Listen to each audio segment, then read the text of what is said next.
Ho, ho, ho! Merry Christmas! And we're back with another episode of the Lakers Fast Break podcast. It's Gerald Glassford coming right back at you here for the Lakers Fast Break. Pop Culture Cosmos, where we cover the latest news and trends in pop culture each and every week, twice a week, wherever you get your podcasts. On the latest Pop Culture Cosmos. What's up, El Rosto? And thank you for hosting, my friend, on the latest Pop Culture Cosmos. TJ Johnson and I cover the weekend at the box office, including the big returns overseas, but not quite what Disney was hoping for domestically for Avatar, Fire and Ash, and if it will actually have the kind of run the previous two Avatar movies have made. So we talk about that. Also, as well, Call of Duty's possible fall from grace and rest in peace. Thank you, Vince Zampella, for coming up with or helping come up with Call of Duty and your work there, and also with Battlefield. Rest in peace. But we do talk about Call of Duty's fall from grace as the preeminent first person shooter because it doesn't look like it's going to be the number one big kid on the block for this year. We talk about that, plus also our Christmas movies. TJ and I share our thoughts on our favorite Christmas movies. And I kind of call out Macaulay Culkin as well on this week's episode. So take a listen or a watch to the Pop Culture Cosmos, now available on YouTube, on the Lakers Fast Break channel if you're a member, the Pop Culture Cosmos channel if you're not, or wherever you get your podcasts. Also, want to go ahead and give some love out there this holiday season for my good friend Drip Show at Drip Show Shop on, of course, Instagram and Twitter. You see Luca. Well, you didn't see Luca in the game, but you see Luca here on the canvas art. You see also Kobe right there on the canvas art. You see Kobe and Gigi right here on the pillow. This kind of detail can be yours. Best thing you can do is start off your 2026 on a good note is follow at Trip Show Shop on Instagram and Twitter. Let them know what you want, whether it's pop culture related, sports related, pop culture mixed with sports, or what have you. Go ahead. Just let them know what you're thinking by starting at Trip Show Shop on Instagram and Twitter. I want to give some love out there to John Costa's Lakers Corner. Not sure if he's going to be able to make it because I know he's traveling for the holidays, but hopefully he'll be able to stop on by after his 3-minute report, which won't be a good one because the Lakers lost. Not that his work won't be good. It's just that the result isn't good. But be that as it may, go ahead and check out John Costa at the Lakers Corner. Also, as well, Joe Soro at the Joe Soro Experiment. Don't forget, he's got his opinions out there that like no one else at the Joe Soro Experiment on YouTube, where you can like and subscribe to it as well. Well, the Lakers, a few days ago, actually, is a week ago Sunday, I believe, that it got a little testy when the Lakers first ventured into Phoenix between the Lakers and the Suns. And as we remember from that time, a little bit testy from the old harsh feelings one Dylan Brooks and one LeBron James have for each other. And that kind of spilled out onto the court and also spilled out onto social media as well. Dylan Brooks was asked about his thoughts on LeBron James, and I think he, paraphrasing now, mentioned about how I guess LeBron James was fixated on social media and all that. They don't like each other. They're not sending Christmas cards to each other. Let's just put it like that. So a little over a week later, Lakers head back into Phoenix, still stinging from a inexcusable loss to the Clippers, which I discussed on after the Clippers post game. And I said, leading into this week, I said, people don't overreact, Gerald. Don't overreact to the Lakers losing to the Clippers. Well, I said one thing that you guys didn't realize is that look at the week ahead. You don't lose games like this to the Clippers because you have a very feisty Phoenix team that is targeting the Lakers when they come in on Tuesday. And that's exactly what they did right from the get go. Even with a returning to the lineup, although he came off the bench, Austin Reeves, a returning DeAndre Ayton. Unfortunately, no Luca, and no Rui either. But yes, it wasn't a good effort from the Lakers right for the get go. LeBron James didn't matter. Didn't matter at all how much Dylan Brooks was lighting up the scoreboard, Colin Gillespie lighting up the scoreboard, Devin Booker lighting up the scoreboard, because it just seemed like it was raining threes on the Lakers. 41% overall for the Phoenix Suns, absolutely roasting the Lakers from the get go. They took the lead at the end of the first quarter and never looked back as they cruised to a victory, 132 to 108. The Lakers defense again finding no answers. JJ Redick back to the drawing board on the defense. It has continually gotten worse and worse and worse, and today was no exception. The Lakers just looked listless. The effort, the athleticism just was not there on the defensive end. Actually, Vanderbilt came out. I know he was the source of many jokes on our screen that we watched together, but it wasn't just Vanderbilt. It wasn't just Cleaver. It wasn't just Connect. It wasn't just Thiero, Hayes, or even Reeves, who seemed at times like a doorstop when he wasn't fouling, because he got 4 fouls in the first half. It was the overall effort from the entire team tonight. And despite LeBron James with 23 and 6 assists, DeAndre Ayton with 12 and 10, and Nick Smith and Marcus Smart and Jake LaRavia all in double figures, they wasn't even close. Wasn't even close. The Lakers fell behind by over 20 in the third quarter at one time, by 30. And it just never got close from there as the Lakers lose once again, 132 to 108. They're now really not too good right now. Let me go ahead and see what the updated standings are at. Hopefully, that's given me a list right here. 19 and 9 on the season. Really sad because you got to go ahead and see that Denver lost tonight by 1 to the Dallas Mavericks, and Oklahoma City got thumped by the Spurs, which would have been a great day for today for the Lakers to catch up a little bit in the standings, but that was not to be, as the Lakers really just an abysmal defensive performance. I know that Juan wanted me to single out Austin Reeves, but I can't just single out Austin Reeves. I got to single out all of them because they played a terrible defense, all of them. Austin Reeves looked like a turnstile today, absolutely, but so many of the Lakers did as well. Again, this was a terrible effort from the get-go, absolutely disappointing. And again, what people said not to overreact on the Clippers loss. This is exactly why I said what I said. I was right, and I'm going to call you guys out on it, as the Lakers, again, having a chance to move up in the standings, blow it, and they get run out of Phoenix, losing 132 to 108.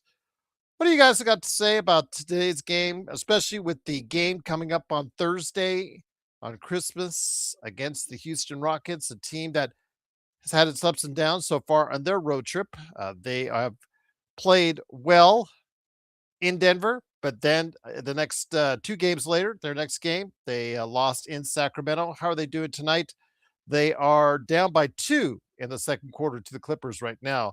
Just absolutely a disappointing performance for the Lakers, especially on the defensive end. Just gave no effort and absolutely just terrible. But Tony, what's going on, my friend? Happy holidays and Merry Christmas to all of you. Nick T, what's going on?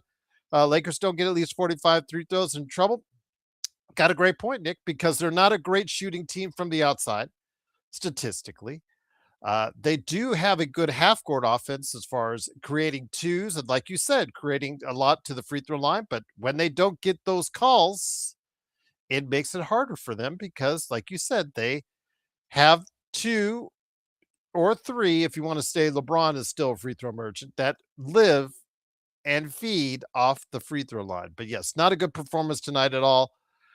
Gustavo says Lakers cannot give 40 million per season to Reeves. He's good, but he's not what they need. Don't let him walk. I would try to get something out of him. Again, if you're going to trade him and you're going to commit to trading him, I mean, you're going to commit to doing something with him. You've got to go ahead and trade him before for the February deadline, because you cannot let him walk for nothing. I understand there's that temptation that you could just play it out You're going to sign him in the offseason and see how it goes. But again, you are resigning yourself to a very underwhelming defensive backcourt if you sign to both of them, because it's just not gelling right now defensively for this team. DeAndre Ayton is not the rim protector that I think that we would need. He's played well. He's played about as good as we can expect for someone that we got relatively cheap, basketball wise speaking. But still, I think we need just more around the perimeter. We need more athleticism. We obviously see that the Lakers are still having a hard time generating points off the bench as well. So, yeah, there's just a lot of issues. And the great start that the Lakers had to the season is starting to fall apart as they've been now under 500 in the last 9 games. I think they're 4-5. Yeah, it's not been very good to watch it all for us Lakers fans. But again, they're still on the top half of the Western Conference. Let's go ahead and put that into perspective. But yeah, definitely not where I'd like to see them, or like I was hoping to see them 1 week ago prior. But again, that loss to the Clippers, which I stressed was important, is becoming more and more important, especially if if the Houston Rockets come into Los Angeles on Christmas Day and feast on the Lakers. Because remember, they're playing in LA right now, so they're not actually going anywhere. They're not traveling to the crypto.com arena. They're just staying in LA. So it's going to be an easy ride over. So yeah, it's going to be very interesting to see what plays out at 5 p.m. on ESPN and ABC against the Houston Rockets for the Lakers. But again, the defense has to be addressed some way, some fashion, because JJ is starting to lose his grip on this Lakers defense, and that is really, really disappointing indeed. But what you guys have to say, truly appreciate doing. I heard a super chat earlier. Want to go see if I can scroll up and get it. There you go. Thank you, Juan. Truly appreciate doing it. Merry Christmas to you, my friend. I know that you're been very stressed in the comments recently, and I call it like I see it. Gerald, can we stop it with Reeves already? This guy was getting abused. Even Son's comment. Yes, I know you mentioned that. Even some, and thank you for the super chat. We can't, unfortunately, as the what number 3 guy in our rotation behind Luka LeBron, or if you want to put him at number 2, what have you, a guy playing at an all-star level statistically. Unfortunately, we can't stop it with this guy already. And the Lakers, if they make a move, you know, they hopefully will make one in the not too distant future, because if this defense does not look like it's going to get a whole lot better unless the effort gets better. You saw tonight a lot of issues and a lot of problems. But Juan, I truly appreciate the super chat. I know your frustrations when it comes to Austin Reeves and his defense. Today was not just Austin Reeves, but the entire team as a whole. And again, as I said, guys, I didn't overreact with that Clippers loss, because I said to look ahead to a very motivated Suns team after what happened about 9 days ago. That stuck with the Suns, and obviously their effort you saw tonight. And here today to go ahead and discuss today's game. Good man indeed. He was part of our Discord chat. It's, of course, the guy behind the Joe Soro experiment. Joe Soro is here. Joe, I want to wish you, first off, and your family the merriest and happiest of Christmases and holidays. Hopefully everything is all well, and hopefully everything will be all well for you in 2026. The Lakers defense, they need a present. They need a present of something better than what they have today. Yeah, I don't think this team is I don't think it's equipped to play complete basketball for an entire important season. I don't even know how to even phrase it. Tonight's game kind of checked out really after the first quarter. I wasn't very entertained. It was an abysmal product. I thought the Lakers were at least trying to win when they played the Clippers, even though they were horrid. This one, they quit after the first quarter from what I saw. And I've been reading such trash about the NBA here the last few days with all these huge breaks. And it doesn't matter what these guys do, they're going to continue to have 3-4 day breaks, 2 day breaks, and still look like complete just slobs, sit out games, and play the strategy, quote unquote, the strategy game. So I don't know what else is left. I really don't. It just the effort tonight was really just not there on the defensive end, and of course, if they're not hitting on all cylinders on the offensive end, Joe, in the starting lineup, it just seems like the Lakers don't have any resources to go to, especially with the injuries out like today. Who is injured today? Well, Luka's injured today. Rui's injured today. These contusions, these strains, these bruises, these bumps, these are all regular parts of the NBA season that for years you and I just took for granted because they just suited up and played. And in today's mentality, it's more like, okay, we got to hold Luka out so we can hold any possibility of having him on the Christmas Day game. Rui, like was said in the chat earlier, they don't know how he got his injury. People are still wondering how he got his injury, and he's out a week and whatnot. It's just very concerning to see that this team, had they stayed together on the court, could have put some wins together that actually would have them like tonight. OKC lost by 20 to San Antonio. San Antonio looks like they have their number, giving some hope to the rest of the league. Denver lost against Dallas. The Lakers don't lose against Clippers. They're right in the thick of things in the Western Conference. But now, again, 2 losses in a row, 2 really not excusable losses in a row. And it's, you see where we're at in the Western Conference. That's all it takes. And that might be playing a part in all this. I don't think any team seems to be afraid of anybody, even OKC at this point. And then maybe at any point. I think my confusion right now with my, I guess, basic economics numbers in my head is how is the NBA functioning right now? I'm trying to figure out. The product is absolutely dreadful. LeBron is on his last leg here, pardon the pun. So his face is going to be gone. Like LeBron is still the face of the NBA because of just seniority. And he may share that with Steph Curry to some degree still. His team is trash. It's mind-boggling to me how this league is still functioning the way it's functioning. You have FanDuel right now. I just found out not too long ago I don't know if they were holding checks for a while there with some of the regional teams. And I also heard that they may be filing Chapter 11. Yes, for this possibly the second time because no, Bally's. Wasn't it Bally's before? It was that Bally's, had then this? it turned into FanDuel. Now they're going bankrupt. Yeah. And I'm not going to get into this too much because this is a Laker sports show, but a lot of these scumbags will file bankruptcy to basically make money. There's a lot of loopholes in that because the situation. protections that it provides. Correct. So, and that might have been the goal from the beginning. The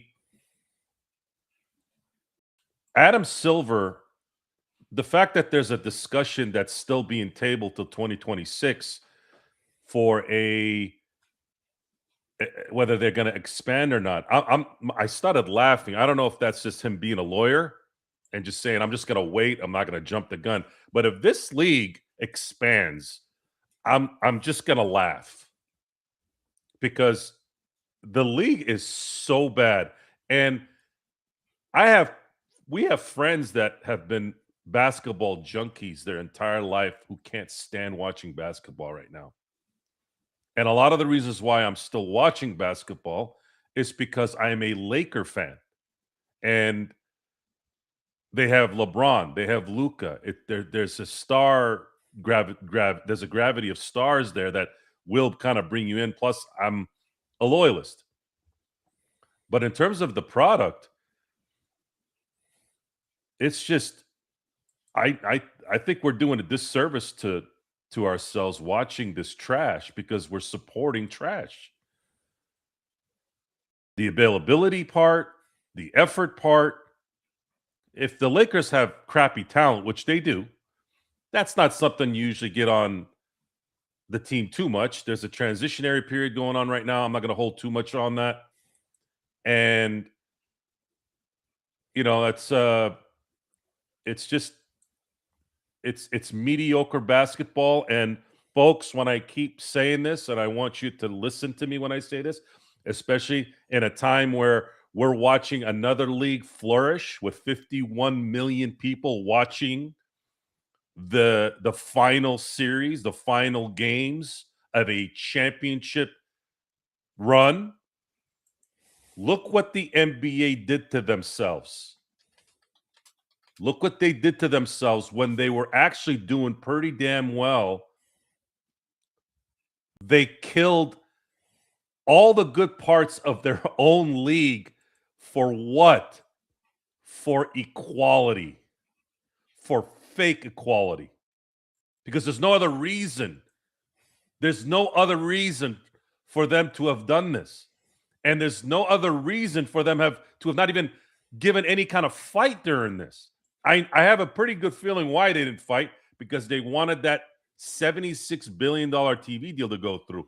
I'm trying to understand how that deal is going to work. I really am. I'm not going to order Peacock. I don't give a shit what's on there. Even if the Lakers was exclusively on Peacock, I'd find another way to watch it without having to pay a fucking dime. The only reason why I'm able to watch games on Prime is because I've been a Prime member since 1999. It's no sweat off my back. I've been that guy. Like, I would have had it whether I'm watching sports or not, whether I'm watching a series or not, whatever, right? Like, it doesn't matter. And I don't pay for Netflix. I don't pay for Hulu. I don't pay for any of that trash. All that stuff comes with things that I have, or I'll just bogart it from my family. I do pay for DirecTV because they have quality on there and it's always available. And I don't have to worry about that shit closing down and this happens over here sometimes, where the internet will shut out for 7-8 hours because Frontier or Spectrum will need to go wipe their ass with something and they got to shut it down. So the product, I think, is really what hit me tonight. It wasn't really so much the Lakers. The Lakers, to give you guys a silver lining here, the Lakers just got a new leader that came in a few months ago. And I already know how that man operates. And the Lakers are going to get that operation. My issue right now, my worry is what, with these horrid rules and how to build a team in a draft that never has any next level players in it, other than for maybe one or two, if you're lucky in a draft. How are you supposed to create quality? How are you supposed to create anything of substance? How are you supposed to create dynasties? The NBA was built. The NBA at its peak was because of dominant players on dominant franchises that dominated year in, year out.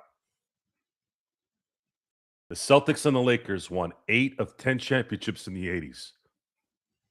In the 90s, the Houston Rockets and Chicago Bulls won 8 of 10 championships in that decade. And in those 2 decades, the number 1A, and you could put either one in there, Magic, Bird, were the ones that ran those franchises. In the 90s, the 1 and number 2 guys that decade were Michael Jordan and Hakeem Olajuwon. So where did this narrative come from? And then if you add the 2000s, who were the guys in that decade? The Spurs and the Lakers. And who were the 3 guys? Shaq, Kobe, and Duncan. That's it. And then LeBron and Steph in 2010s. And now we're we don't know what the hell's going to happen this decade, but I have a pretty good idea what's going to happen. So what is it? Why did you sabotage what you were great at? What people were anticipating? I couldn't wait for July 1. I couldn't wait for February 1, February 8th, February 7th, whenever the deadline would be. Why would you get rid of those things? Why would you make those instances in your business? Why would you eliminate the excitement? For what? So that some small market owner can be happy?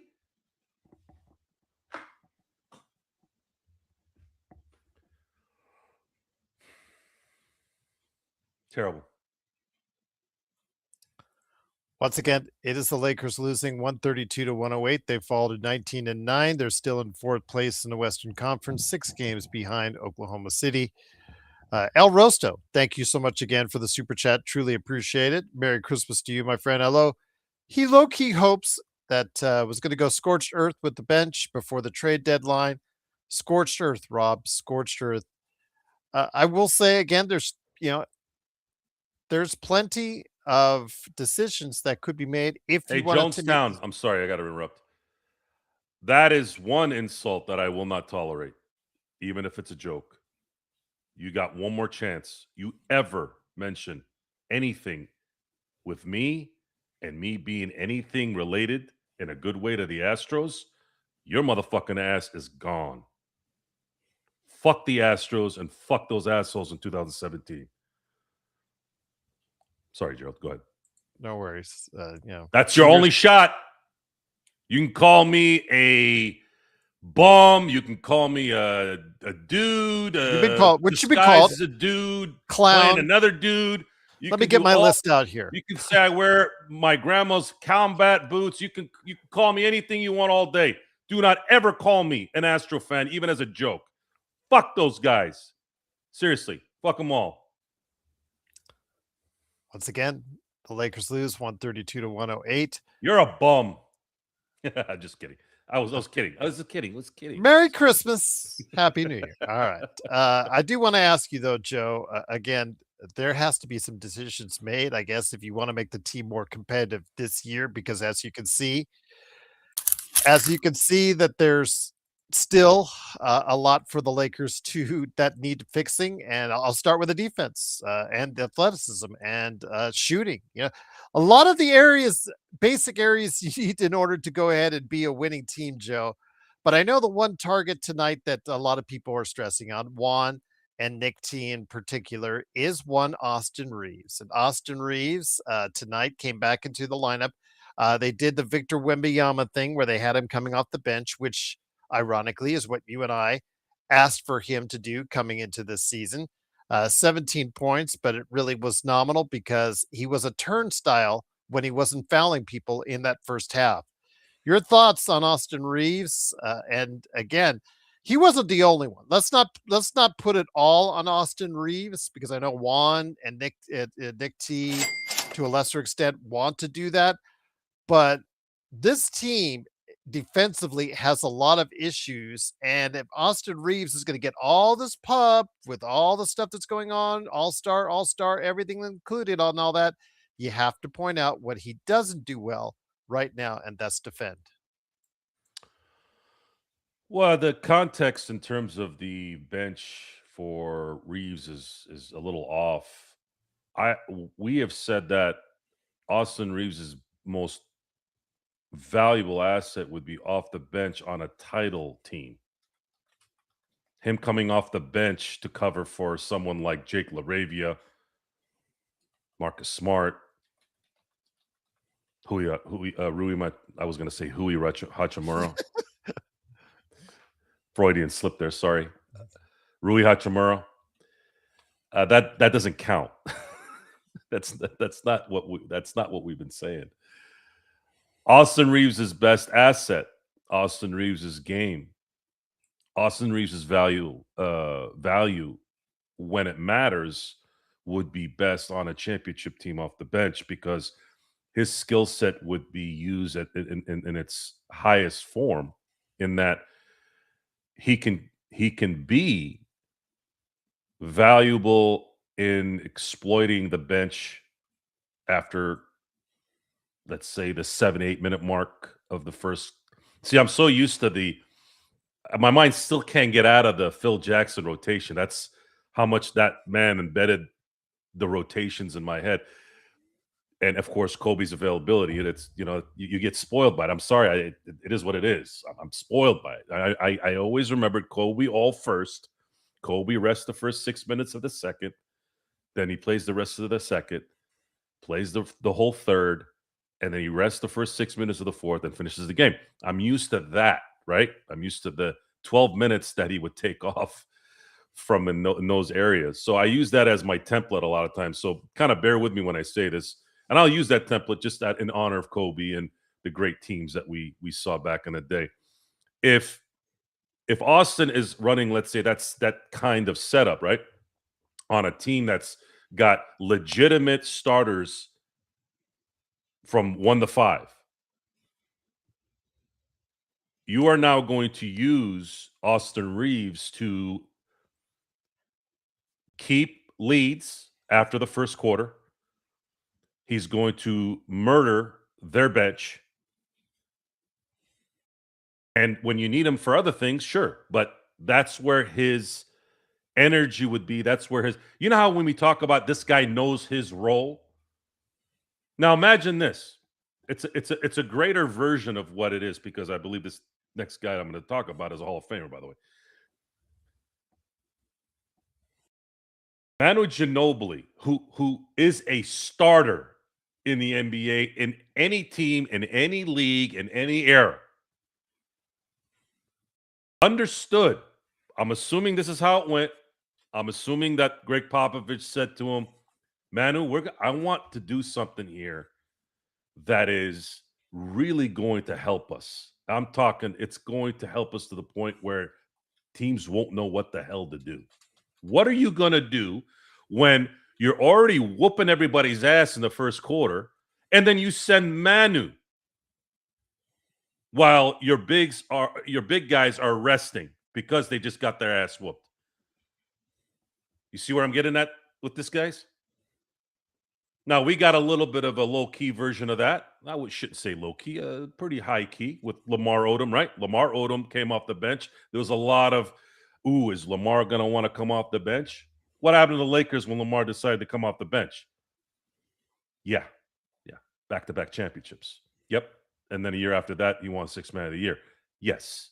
So, pardon us for not knowing history, seeing history, and seeing the results, seeing the game that makes sense for that. Are y'all connecting here? I know Gerald is, because Gerald, we were there watching the games. So I'm going to stick with the program. Austin Reeves is best suited to come off the bench on a championship contending team. And I will stand on that as long as I can breathe. If he's a starter, there is still value, but his best value is off the bench. I don't care if he scores 40 points a game between now and the end of the year, because it doesn't matter, especially in a league of soft, pussy-ass bums that can barely go a day and a half without getting injured and sitting on the bench. Once again, it is the Lakers losing 132-108. El Rosto says, "Shut up, Joe. Buy a coffee." Thank you again for the super chat. I don't drink coffee. But happy holidays to everyone out there, including you, Jonestown. For whatever nonsensical things that you're saying, we always get one of these just idiots, and it's just like, okay, we one up you every time you come on into the chat. It's fruitless, it's pointless, and it makes no sense. You're saying I look like Austin Reeves. I'll take his paycheck, thank you. That's what I'll take from Austin Reeves. Who looks like Austin Reeves? He said I did, so Okay, I didn't know that Austin Reeves looked like a Why? Because you're 56-year-old both man. white. Evidently, I must have been drawn Look, on man, something. I've been around white people my whole life. Not all white people look the same. Trust me. And on that note, also here today, good man. You want to get racial? Not really. It is my good friend. I wasn't indeed. talking to you. I know, but he's kind of quiet right now. Jonestown is. It is, of course, my good friend Legend from I Got Next Sports Media. Please like and subscribe. Legend, great to have you here today. Disappointing loss, but I said on Saturday when we both talked about how important it was to win those games, no matter who you put out there against 6-win teams. And people were saying we're overreacting, overreacting, because I said, look ahead to that next week. You have starting on Tuesday, you have a very motivated Phoenix Suns team that wants a measure of revenge for what happened 9 days ago. They remembered that and they played like that tonight. And then you have a Thursday night tilt against a Houston team that is sliding on its own after its own Sacramento loss. And whatever's going on tonight right now, we don't know for sure because they're playing the Clippers right now. They could be losing as well. But your thoughts, my friend, on the Lakers, and this is exactly why you make sure you clean up your messes before you go ahead and hit up those potentially difficult games coming up this week. Yeah, that's when them games like the Clippers game kind of come back to hunt you a little bit. And now you done lost 2 in a row, and when the things kind of stacked up like it is right now, it penalized you. So now you're looking at a potential. You got to play Houston on Christmas Day. It's pretty much just a must win at this point. Because I looked at the standing a little while ago. You lose that game, now you're looking at a possible 5th or 6th seed. Like it 3 games in a row hurt you like that. So it just adds up that you just got to win games that you're supposed to win. And it's unfortunate with the injury bug, but you just got to figure it out. And it's just the same old issues. Defense, still an issue. And, your bench, so. It's just the same old issues pretty much coming. At this point, it's just Rob Pelinka. What you going to do, man? It's just pretty much the Lakers are what they is at this point. It's what it is. And that is a team that I think that it's what we were expecting, Joe. This is right around where we were expecting this team to be. Most of our panelists, Joe, to a T, said 4th, 5th, or 6th in the Western Conference this year because they had flaws, which we talked about heading into the season. So this comes as no surprise. But the early season success for the Lakers, I think, drew a wool over many people's eyes on how far they wanted this team to go and thought this team to go. Unfortunately, unless Rob makes some changes, makes some tweaks, brings in some athleticism, defense, and shooting, this is the kind of team, like Legend says, this team is what it is. And I think we're seeing it right now. Your mic is not working.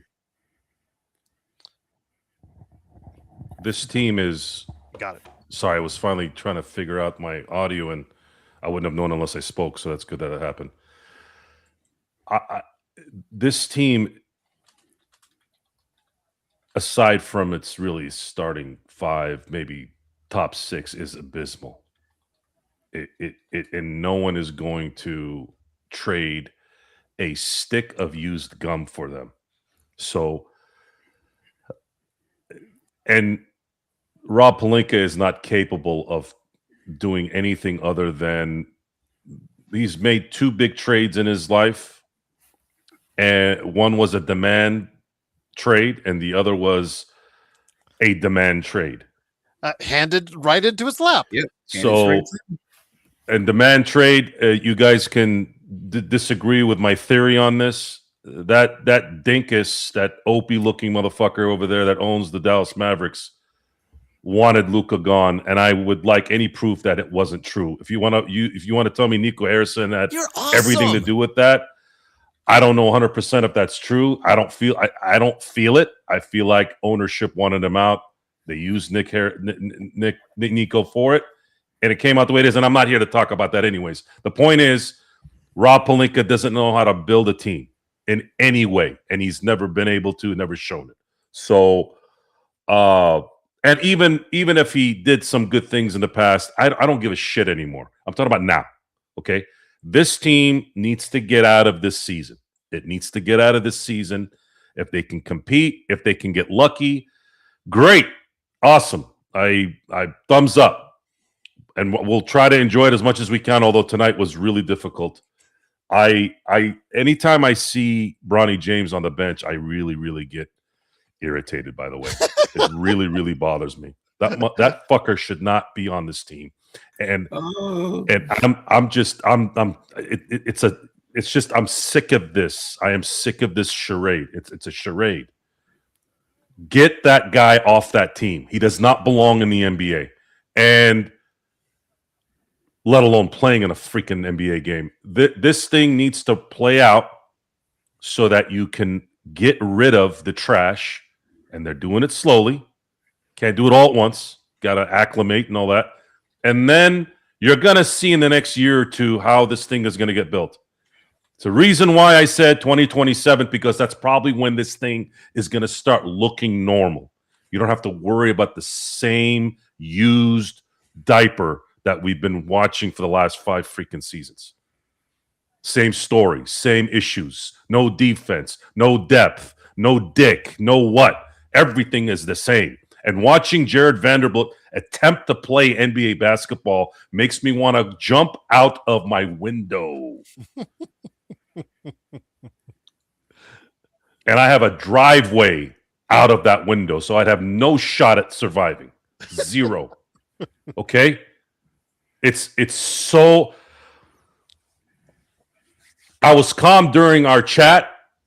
Yes, you were. I give you compliments for that. I was calm because maybe it was a buildup for tonight's show, but even after the game was over, maybe I still didn't feel like I needed to go that way. You seem very laid back. Yeah. Not now. Seeing him get snatched twice like an old lady in an 80s movie before Charles, and this time we don't have a Charles Bronson to come out of nowhere with a 44 Magnum to shoot the guy, right? Like it's so aggravating to watch inept talent. It's exhausting. And I have this argument because I'm watching every game. We've watched every game. I'm having this argument about, oh, Luka's not the best player in the NBA, this and this and that. I go, do you watch the fucking games, asshole? Do you see what Luka does with double teams and triple teams? This man is getting pressed every possession because they know he cannot. They know that no one else is going to do shit. And he's still able to drop 35, 9, and 9. What is going to happen when this guy gets single covered? And this shit happened in Dallas too, by the way, guys, with Kyrie. So what is it? What is it? And I can see it in JJ's body language, and I'm starting to put 2 and 2 together here. Everyone was kind of snickering and wondering why did they extend JJ Redick?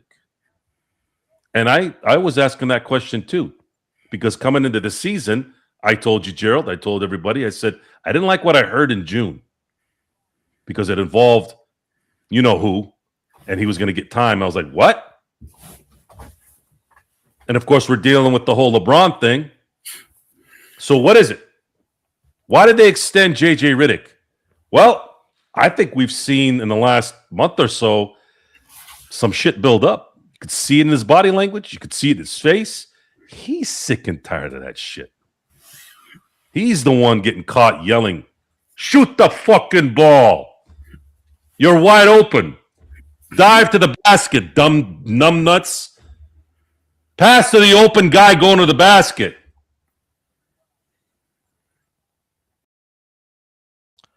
You know what, Nick? How are you supposed to play?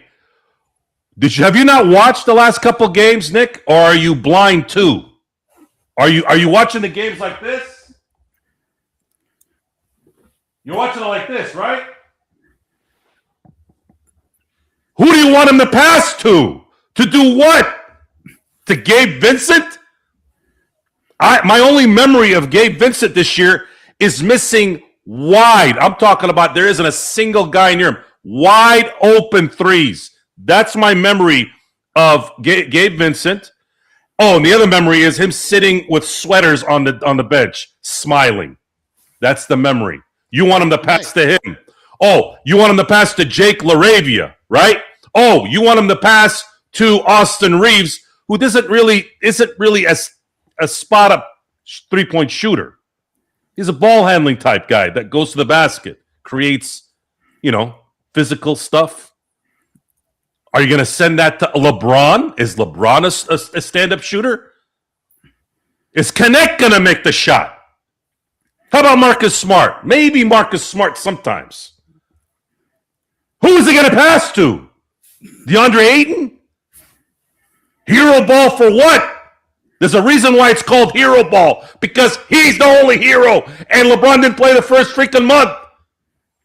So what is it? What do you want him to give? Who do you want him to give the ball to? Tell me. You want him to give it to Ayton for a mid-range game. Why? So that he can score 2 points, and then the other team can shoot wide open threes, make it.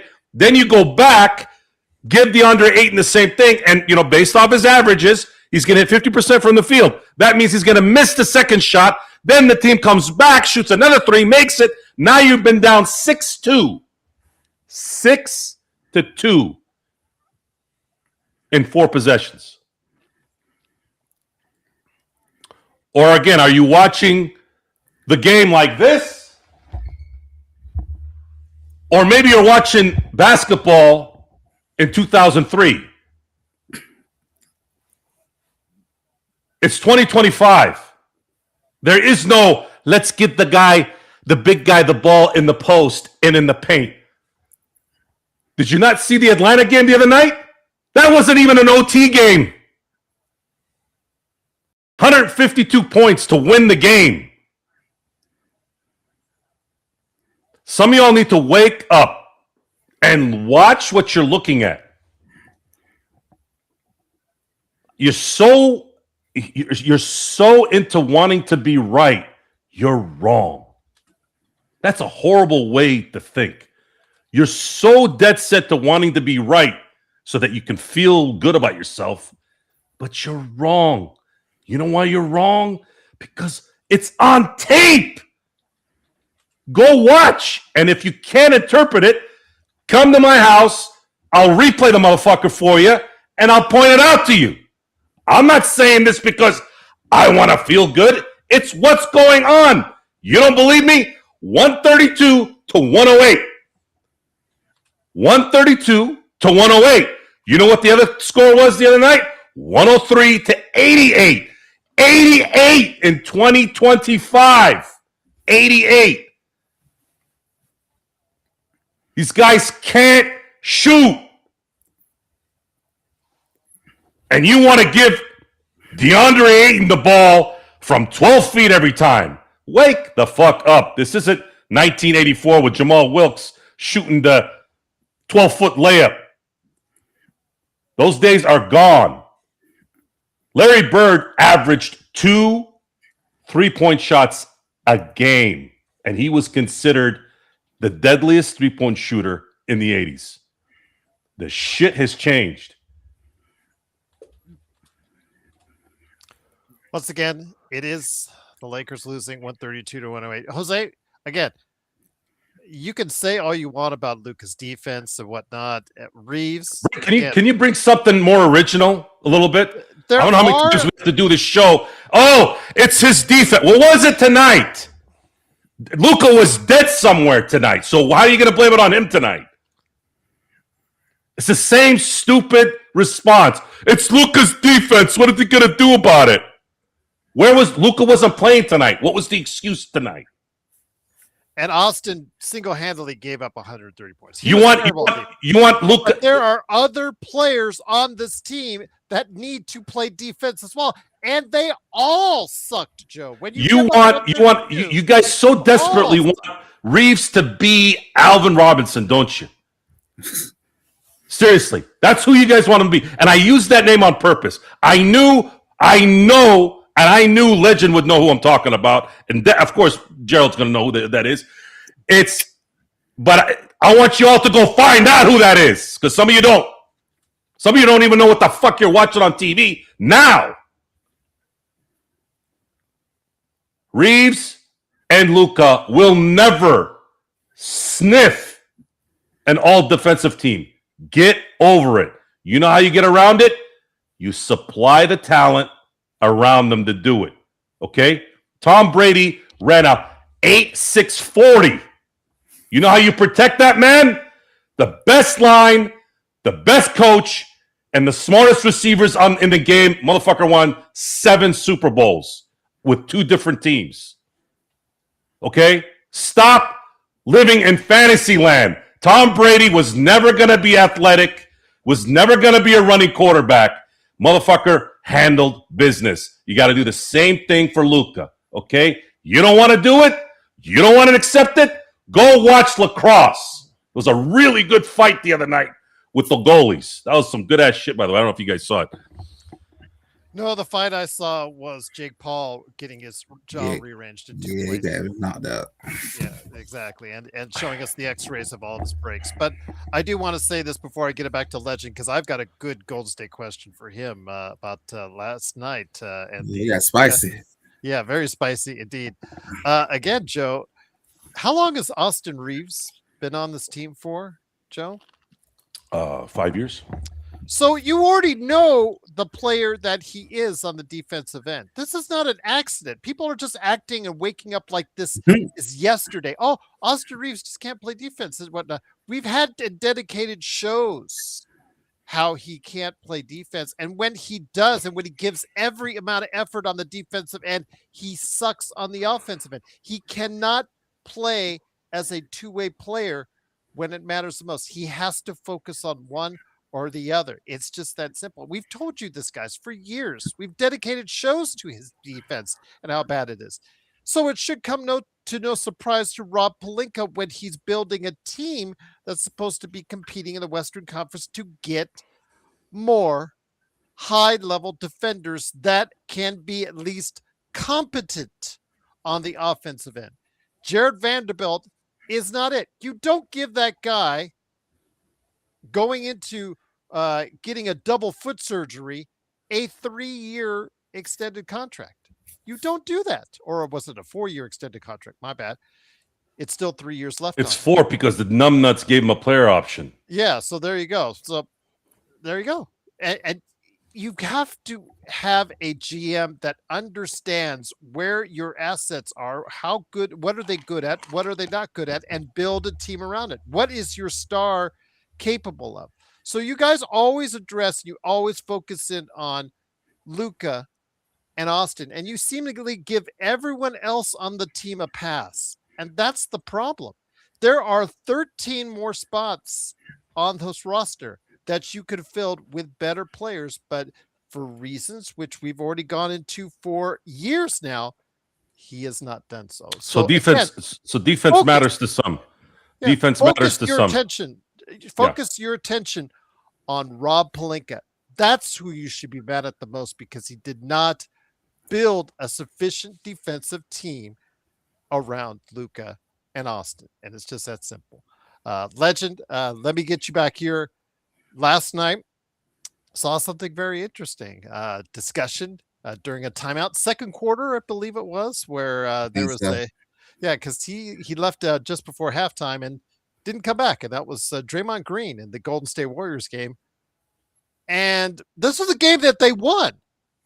And again, just Draymond being a Draymond, started going after coach. And I know Joe has no love affair for Steve Kerr, but in the middle of a game like that, whatever disrupted those two personalities, and it wasn't Steve Kerr kicking him out, it was Draymond Green walking out and not coming back. Your thoughts on last night's very spicy situation for Draymond Green and Steve Kerr? I would definitely say a little heated moment between coach and player.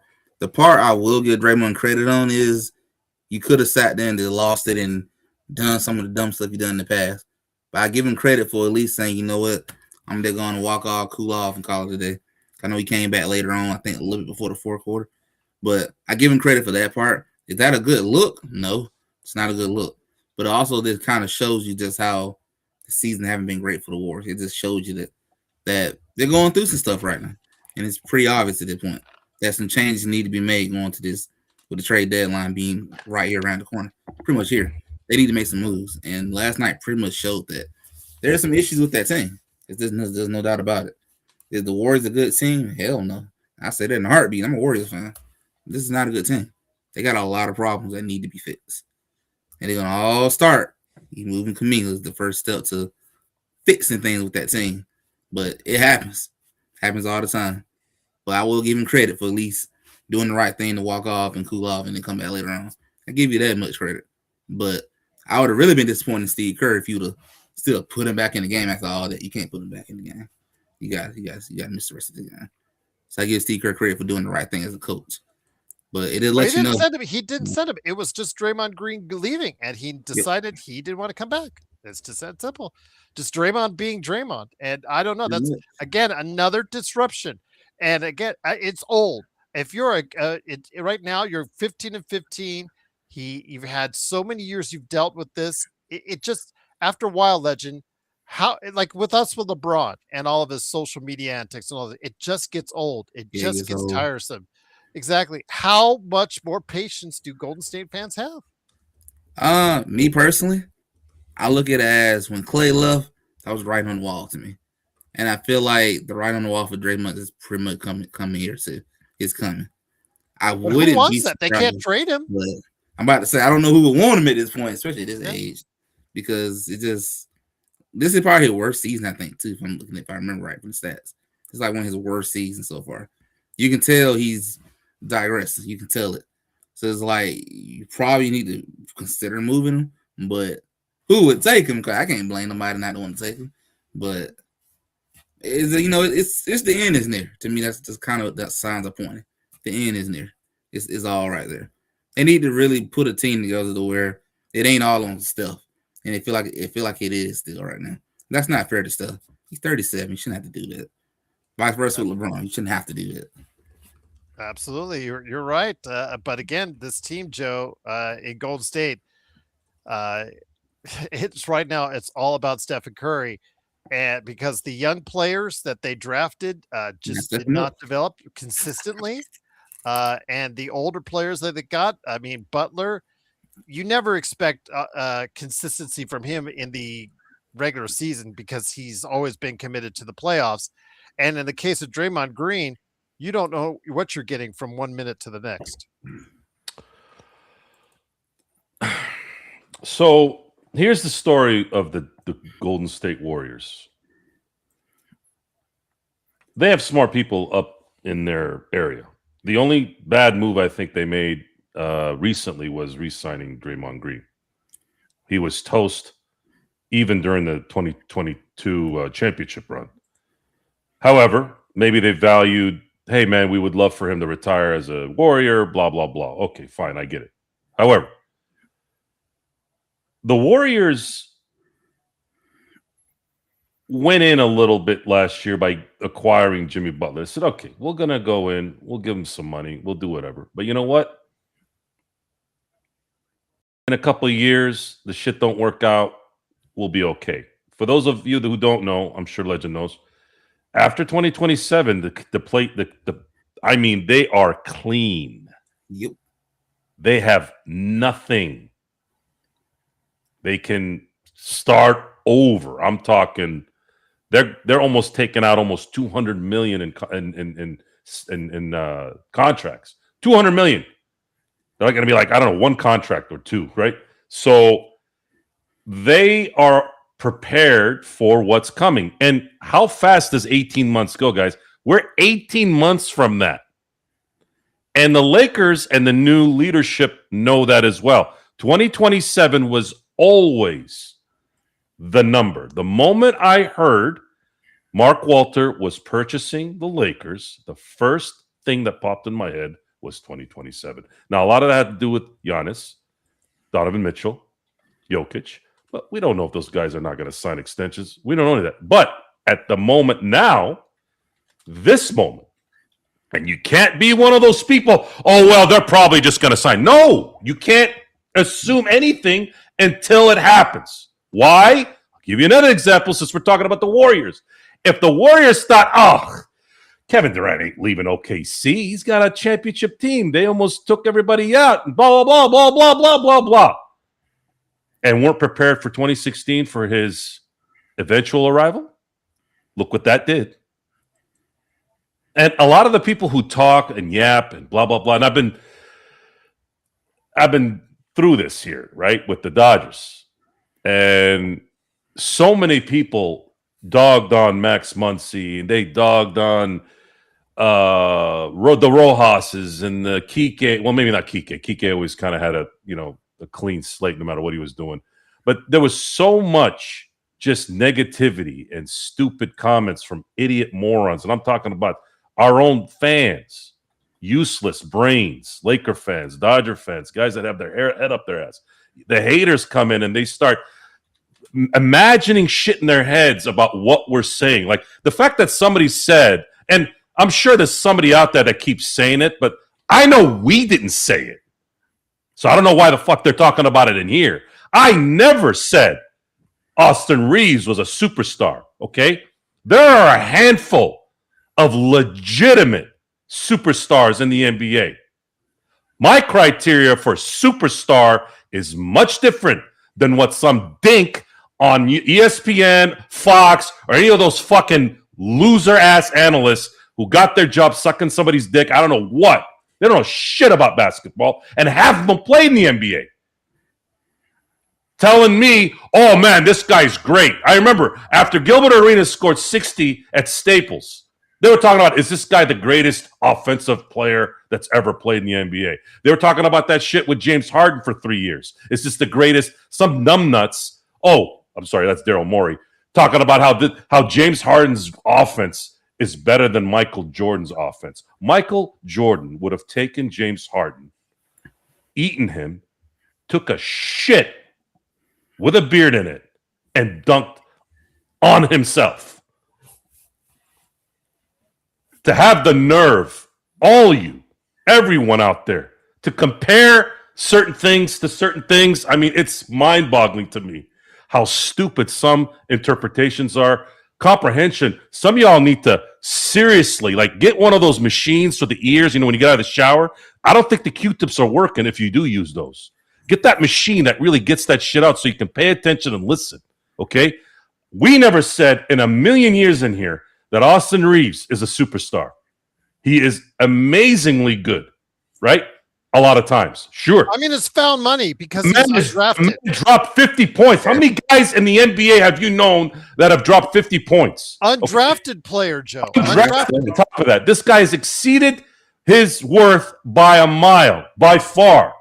But we have said for 3 years before he got really good, this man belongs as a number 6 on a championship contender. Agreed. If you don't buy it, then you go watch all the games and tell me how it's different. Again, this is the part where you're gonna lose 100% of the time. We haven't missed a game, and I don't know how long. I missed only one recently in the last 4 years because of a protest, just for fun. That's it. We've watched every game. What are you going to tell me? What are you going to tell us? It's going to change, though. There's a positive in this. I know I'm kind of going up and down here, but guys, don't worry. We're not going to have to worry about Rob Palinka, whatever the fuck he is. We don't have to worry about Genie anymore. We don't have to worry about the bus bullshit. It's all going to go away soon, guys. Mark Walton, the Guggenheims are going to take over. They're going to put the best motherfuckers in here, and they're going to handle business. It's just going to take time, and it's going to take a little bit longer than it would in baseball because of the numbnuts who decided to go with this particular CBA. It's just what it is. Money's got to come off the books, though, which is good because the Lakers are going to have, at least it's recent, right? They're not stuck for the next 4 years like some of these teams where they're paying a bunch of numbnuts fucking 4 or 5 year contracts at $40 million, right? Guys like in Sacramento, guys in New Orleans, right? Unless they somehow, I don't know, figure out a way to find someone to take the hippo out of there, right? So we are talking about there's a light at the end of the tunnel. It's coming. And in the meantime, we'll try to enjoy the games best we can, but the Lakers are making it very difficult here recently because they don't give a shit. And they can't play through any adversity or any pain.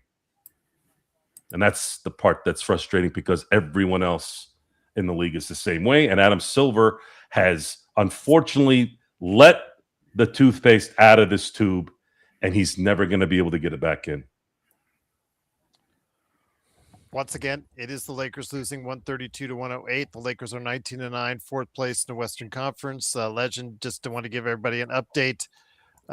The Clippers are about 12 ahead with 10 minutes left in the game over Houston. So there is the possibility Houston loses that one. And both Houston and LA will be heading to a Christmas Day game. Losers of two in a row. Very concerning there. But I do want to go ahead and say tonight's game, I said, and you said, Phoenix would be very, very motivated by what happened 9 days ago. It wasn't that long ago. These were very pointed comments that were made by Dylan Brooks here. And again, his act gets tiresome. Take a look what happened in Memphis. But for now, it's great because it's keeping this Phoenix team partially. He's one of the best reasons why Phoenix team is actually above 500 at the moment. And today he played like it. Today he played like a guy who had something to prove against LeBron and the Lakers for a little bit of revenge coming back for what happened 9 days ago. Yeah, you got to give Phoenix credit. They came in and did exactly what we said, Drew, was going to happen. They're going to come here, they're going to show up, and they're going to want revenge. And they did exactly that. From tip-off, they play ball. And, Lakers just weren't able to show up. The injuries affected them. And, defensive woes, we know that already. Just the same old issues with the Lakers. But you just got to give a lot of tremendous credit to Phoenix. They came in, they handled business. And now you're in a situation where I think you played them like 4 times. So you still got one more game against them going back to LA. So at least they're going to be in y'all house. But it's almost like it's a must-win in that game too now. Otherwise, they're going to have a tiebreaker over you. So it's a lot of pressure, just like Houston on the verge of losing tonight. The next game between Houston and Lakers, this is a big game for both sides. Both sides need this win at this point. So it's going to be interesting seeing how they plays out. But, just got to, for the Lakers, just going to have to step up and try to dig yourself out of a hole. But you got to figure out about the health thing too, though, because I don't know how long Luka's going to be out. You can't take a chance with stuff coming to your legs or anything like that. JJ said there is still a possibility. Imagine that, because it's Christmas, that he could be there for Christmas. Imagine that he might be healthy enough for Christmas from that bruise he suffered there, Legend. NBA kind of made a call then. Yep. You think the league might not be looking into that, Joe, as far as the contusion for Luka Doncic on that? You're on. Oh, I got you. That's on Luka too. That's on Luka. I'm sorry, but Luka has power over the. You think Mike D'Antoni was going to tell Kobe Bryant, "Hey, you need to sit down"? Mm-hmm. He would have looked at him like, "What? Do you know who I am?" Yeah, so here's the beauty of this question. So again, this is my own fan base brotherhood, right? Oh, we need to rest Freddie Freeman, and we need to rest. Everybody fucking rest. Go tell Freddie Freeman he should sit down and rest. Freddie Freeman is one of the nicest men you'll ever meet. But that motherfucker, man, I've seen him sometimes when he gets pissed. You're like, oh, shit. Go tell Freddie Freeman to sit. See what he tells you. Go tell Shohei Ohtani to sit. We'll see what he tells you. Is this the mentality you want? Oh, I'm tired. I'm gonna stay in for the night. What is this? Where'd you learn this from? Huh? I mean, seriously, what the fuck has happened? What, you get a little owie, you stay home now? I had a sciatic being in the goddamn car 14 hours. I could barely sit. I'm still schlepping around, moving 100-pound freaking rolls of turf. I'm not getting paid $18 million. And is that the reason why? Oh, I don't want to lose, my investment. Is that what it comes down to? What about when Michael Jordan was playing 82 games a year, having all those hard practices, making $30 million a year? How come he wasn't thinking that? How about Kobe Bryant? Played 2 years with his knee in his tibia, right? Or fibula, maybe. I don't know where. He had no cartilage in his knee. Go tell Kobe not to play. See how that turns out. Yeah, that's what it's come to, guys. I'm sorry, but I try to use an example of me, and I know I'm a nobody, but you guys know who Kobe is. You know who Michael Jordan is. How come they're the great? What does it take to be great, right? We're talking about Luka here. We're talking about the great players, right? We got numbnuts over here talking about, the only reason why Austin gets 40 points is because of fouls. What the fuck do you think Shai Gilgeous-Alexander gets his points from? Flying in the air?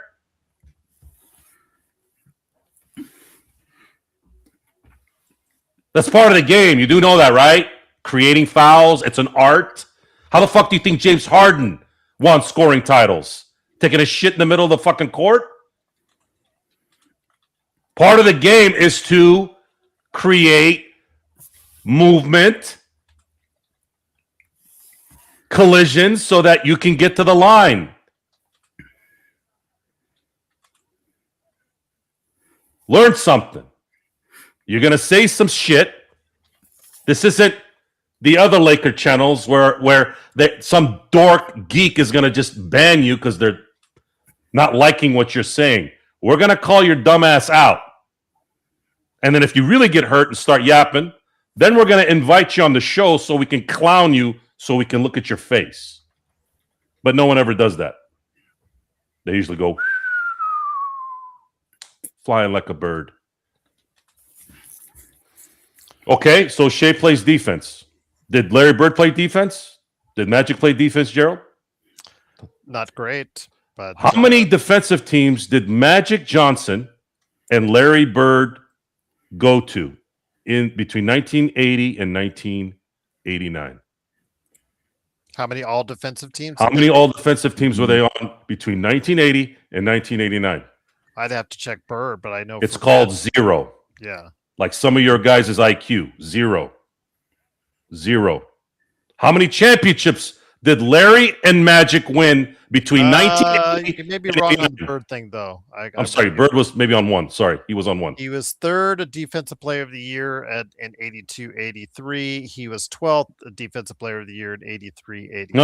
I'm talking about the all-defensive team. Well, he would have been all-defensive team.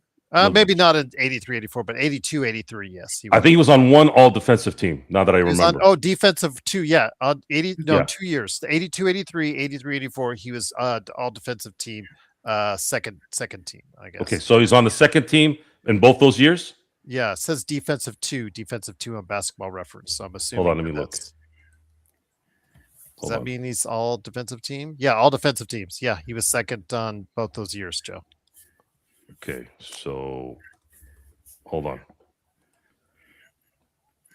Larry Bird. Oh, no, he was first team. He was first team in 82-83. The year after, he was second all defensive team. So, wow. Interesting. So, I was like, I wasn't sure. I was sure on Magic, but I wasn't sure on Bird. Drip Show Shop, by the way, thank you for the super chat. Wish Mark W could just blow up the front office. I am right there with you, my friend. Mm-hmm. Well, they're already going to do that. It's a question of when. That's the next question. So, it is of course the Lakers 132. Wow, I am that is a stat I will never forget. Yeah. So Larry Bird between 82, 83, and 84 was on the second all defensive team. He was the first all defense, because if you look down below on Basketball Reference, he was first all defensive team in 82, 83, 83, 84. He was second team. So according to Basketball Reference. I'm on Basketball Reference. It says Def 2, and Def 2 in 82, 83, 84. It says all NBA team. My bad. So yeah, you're right. Yeah. Teams. Yes. Okay. Yeah. He's first all NBA. Okay, team. I think that's where I got. Okay, so Second all defensive team in both those years. Okay, my bad. I think I got confused on that one too when I was looking at the stats. Yeah, it didn't have it properly placed, but yes, it's all defensive second team on both those years. So, getting back to what we're talking about here. I was wrong about Larry. Sorry. There you go. So let's get Legend in. Yes, I was trying to Xbox, but we were just trying to clear up what's going on with Basketball Reference. Legend, of course, we've got Christmas Day again, the highlight for the season, where mythically, supposedly, so many people start tuning into basketball is now on Christmas. That used to be the case. Now, who knows what happens in the age of streaming when people actually tune into basketball? But Lakers and Golden State Warriors are part of 5 games on the slate for Christmas. I discussed it in detail with my good friend Caleb Ponce on the latest NBA observations. Your observations, though, on this, you've got a matchup against Dallas, and the Lakers have a matchup against Houston. And looking at it, Houston's going to lose. So right now it'll be Lakers and Houston going in with 2-game skids, and the Dallas Mavericks coming off of a win against the Denver Nuggets, facing off against your 500 Golden State Warriors. And who knows what Draymond Green you're going to get. You're right. Going into a must-win situation. Hey, 15 games. I mean, this is a must-win. Low key to me, we get to December, we're finna be in January soon, getting close to that halfway point. So it's now or never. Start turning your season around, or get ready to start waving that white flag and get ready for 26-27 season. It's a must-win at this point. There's nothing else to it. And the front office need to make some trades because that current roster is not it. I would not spend no money to watch that in person if you paid me right now. If you offer me $1 million ticket, I still wouldn't go. I didn't even tell you, the worst defense of all is been played by your other team, Atlanta. They gave up. Yeah. They scored 150 over the weekend. I forgot. I didn't even get a chance to catch up with you on that. I forgot. I knew I forgot something. They scored 150 and lost to the Bulls, 152 to 150 the other night. And I was going like, Legend must be like going out of his mind.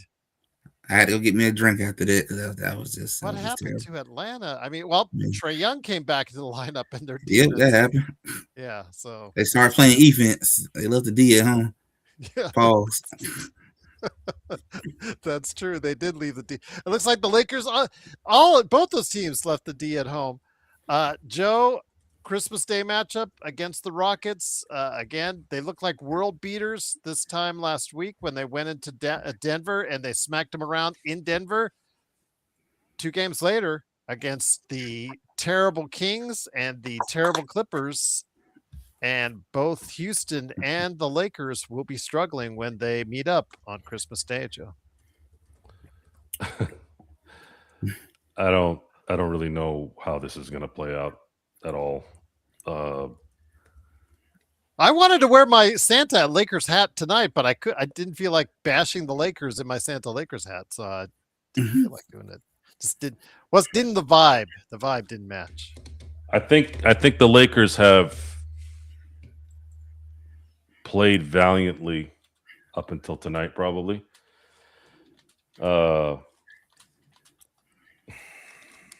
It's just it's not a Laker problem either, too. It's just a mentality problem in our current society. I mean, I know a lot of people enjoyed it, but and I wasn't trying to watch the fight the other night, but the boys put it on there, and of course I like hanging out with my boys. The fact that a jizz stain like Jake Paul is in a ring with a superior athlete, and that superior athlete allowing himself to lower himself and his amazing career to this, knocking out some internet scumbag piece of shit. our quality has really disintegrated, guys, and it continues to disintegrate. We are following, and it was amazing too, because they're going to all these celebrities. Oh, look who's here! Oh, look who's here! And they're putting the camera on someone like, what's that guy's name? Dave Portnoy. Dave. Every time I hear Portnoy, I think of Tropic Thunder, the character that Jack Black plays. Every time I hear the name Portnoy, like that's a celebrity.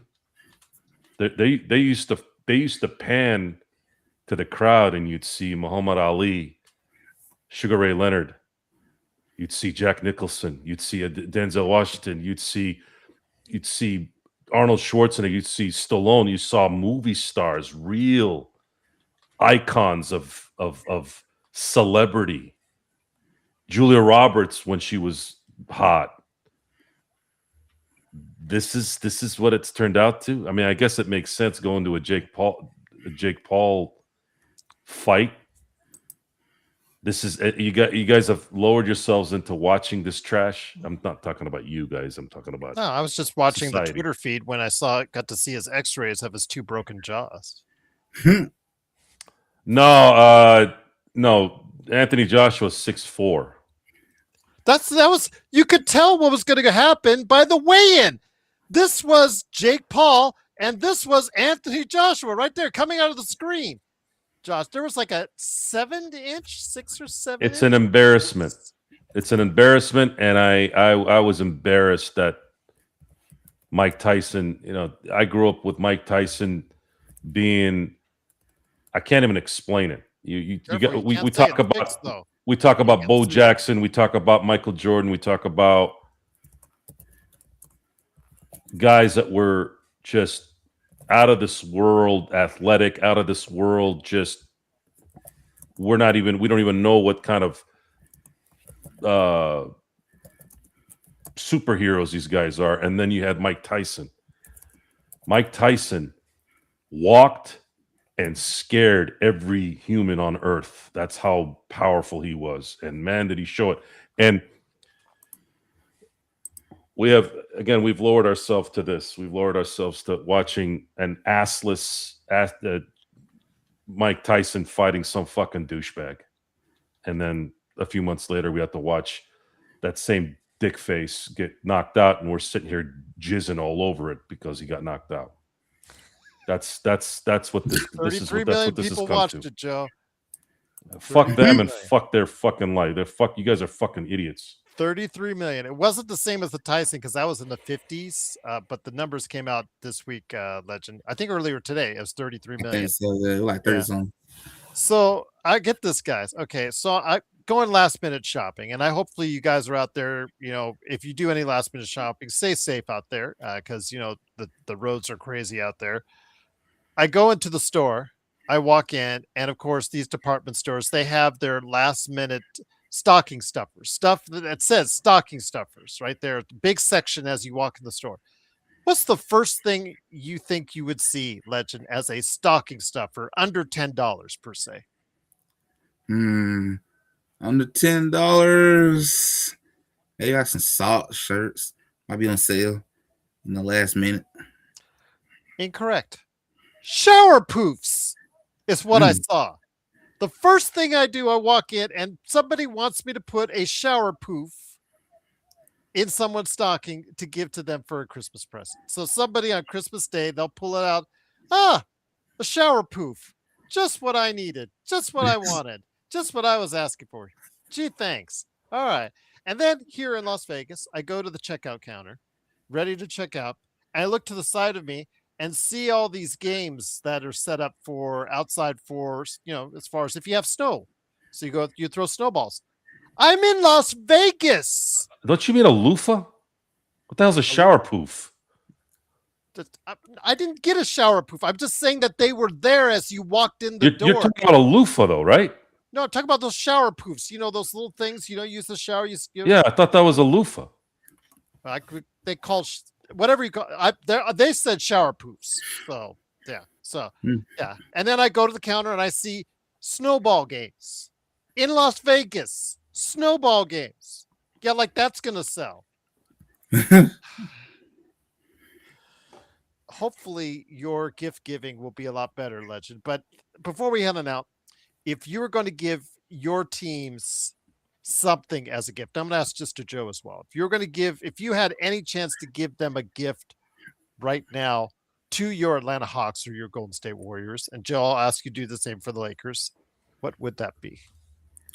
For my Warriors, I would give them a free Trey Kaminga and get him the hell up out of here anywhere. Don't matter. Just give him somewhere. For the Hawks, here's a 1-day free trial, learn how to play defense. Here's a video, watch it, how you play defense. You actually move your feet. You actually shuffle your feet a little bit. Raise your hands, and that's it. There you go. Well done. Well said. Black says art loofahs for women. Joe. Shower poofs. I've never heard shower poof in my life. That sounded kind of weird. I'm telling you, that's what it was marked as. And I've never heard as. shower poof. I'm thinking too. I think maybe that was a loofah. First time I heard of God rest his soul.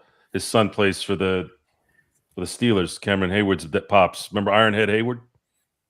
He did one of the famous soap commercials. He's like, "But Ironhead, what's with this thingy?" So I used to call it the thingy. Okay. Well, be that as it may, I'm sure you're not giving out thingies for Christmas gifts on Christmas Day. When you said poof, I thought something was supposed to disappear or something. No, it's just those poofs, the thing that collects the soap. I had never heard of that word, but I guess now it's poof. Yeah, that's what it was labeled as. So I'll just leave it at that. All my stores getting ready for Valentine in our area. Yes. So, Joe, since you're not giving out loofahs, I ain't shaking your hand now, 805. Jesus Christ, man. Okay. You put your hand through that taco, huh?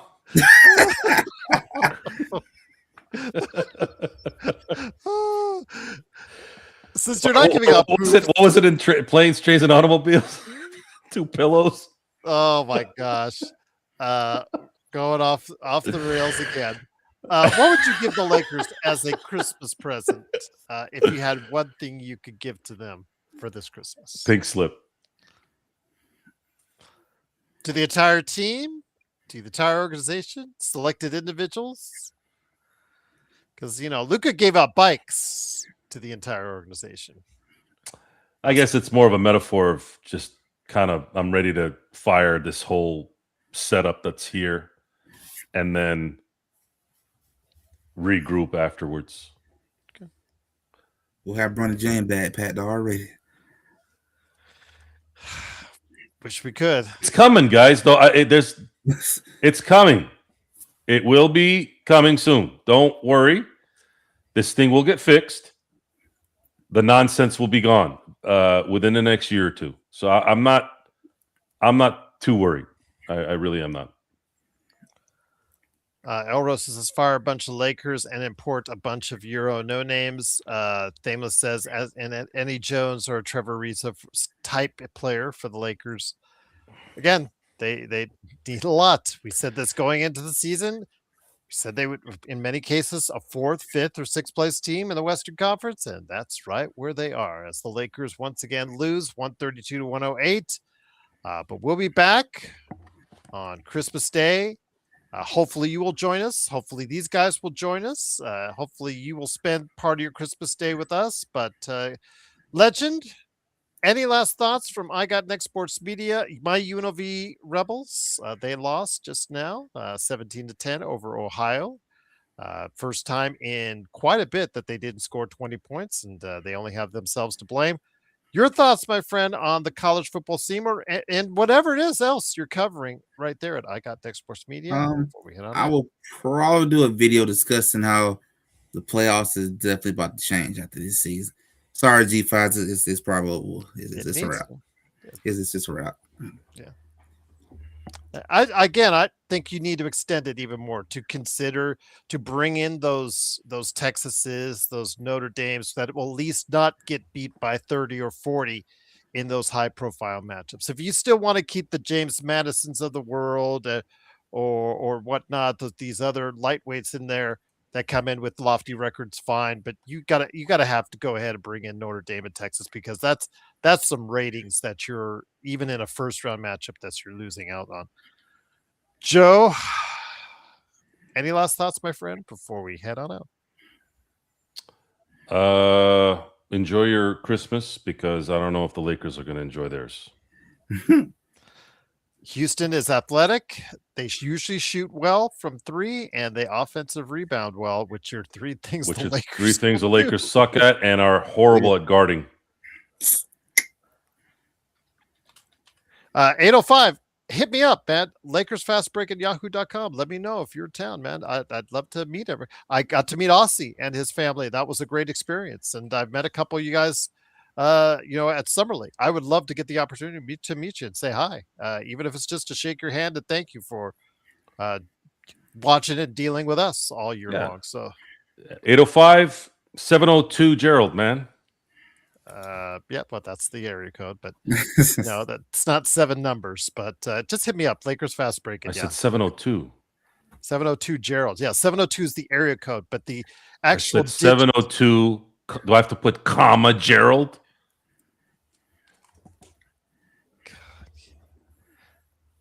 You said 702 Gerald like that was the phone number.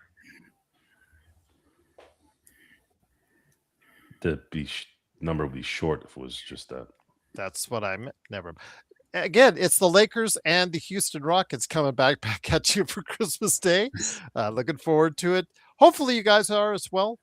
Please join us for the post game. We'll have it right after with the Lakers game and Houston. And again, I'm going to hit up Legend on an NBA observations. Hopefully get Alfred Esmond on here too. If you can, go ahead and check out my recent one with Caleb Ponce. About 90 minutes of actually over 90 minutes of good discussion on what's going on with the Christmas Day games as we preview the Christmas Day games, the rookies, and how well they're doing right now, including one that the Lakers had a chance to get, but they traded in their 2 trades up. They passed right over a double-double center, which I will explain if you watch NBA observations. And then, of course, we also talk about other great NBA subjects as well. So for Joe Soro, from the Experiment, right there for you, like and subscribe. From Legend, from I Got Next Sports Media, like and subscribe. It's Gerald Glassford. Thanks so much again for joining us. We'll be back smiling, happy. Hopefully with the win, I'll be able to wear this, because I really don't want to chew the Lakers out while wearing this. I wore a Santa hat one time and I was chewing out my salesman because, they sucked back a long time ago. And somebody came up to me and said, you know what, next time you chew us out, even though we did deserve it, don't do it in the hat. And I was like, yeah, I stick this up there. No, they were right. They're right. Yeah. Doing it in the hat is kind of defeats the purpose. Do this. So, Lakers, let me wear the hat this Christmas. Win, dang it. But we'll find out this Christmas. The part of the 5-game schedule coming up on ABC and ESPN all day long. But join us after the game. The Houston Rockets and Los Angeles Lakers post-game show like no one else right here. Christmas Day. And may you and yours have a Merry, Merry, Merry Christmas from all of us at the Lakers Fast Break Podcast.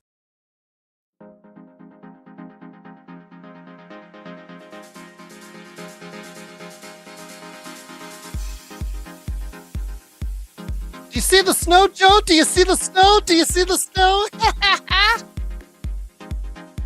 I've seen it. We're not going to see it here in Las Vegas, but yeah. At least now I can buy a snowball game to help me out.